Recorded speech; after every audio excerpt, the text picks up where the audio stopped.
Hey there, I'm Mark. I'm a junior at NCU and I'm a communications major. I want to talk to you today about communication misconceptions.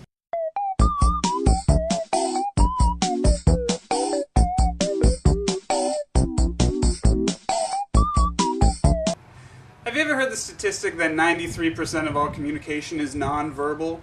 It's the kind of thing people like to bring up at parties to sound smart, and the sort of thing motivational speakers like to say. The statistic is actually based off the work of Albert Mehrabian, a psychologist who studied how emotion is communicated.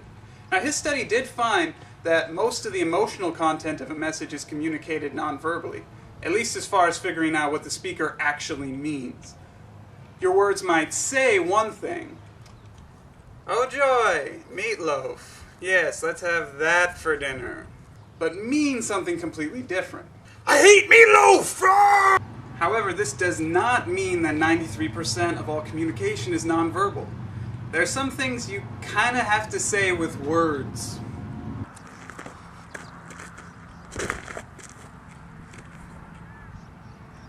Did you get that? I want to know what you wanted for dinner. I hope it's not meatloaf. Mehrabian himself hates that this statistic keeps floating around and being misused and misunderstood. It's just hogwash, plain and simple. And it's not the only thing.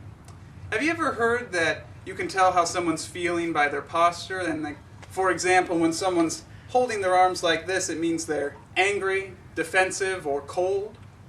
Well, I'm not angry or defensive, but I am a little chilly. Ooh. Do you want to know what it actually means when someone has their arms crossed? It usually means that their arms are tired. Yet there's so-called experts out there who will tell you that you can learn everything there is to know about a person by their nonverbals. Have you ever heard about deception cues? Little things that people do that can show you exactly when they're lying. Tell us your name. My name's Mark Hamilton. Wait a minute, stop the tape. Go back. Look, right there. You see that? He touched his face. He's lying. He's lying about his name? Well, obviously he touched his face! The simple fact is, most of those cues just show that someone might be lying. And none of them are hard, fast, or reliable. There's no magic signal that someone gives off that definitely shows that they're lying.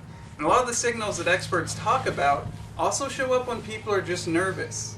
Maybe nervous because someone thinks that they're lying. Communication misconceptions like this abound in our society. Do you want to be able to tell what's real from what's hogwash? Then take a comm class. There you'll learn the hard, science-backed facts about communication. And maybe learn that some of the things you thought were true weren't quite what you expected. I really recommend taking listening behavior or nonverbal communication. They're great classes and you're going to learn a lot. Trust me, you won't regret it.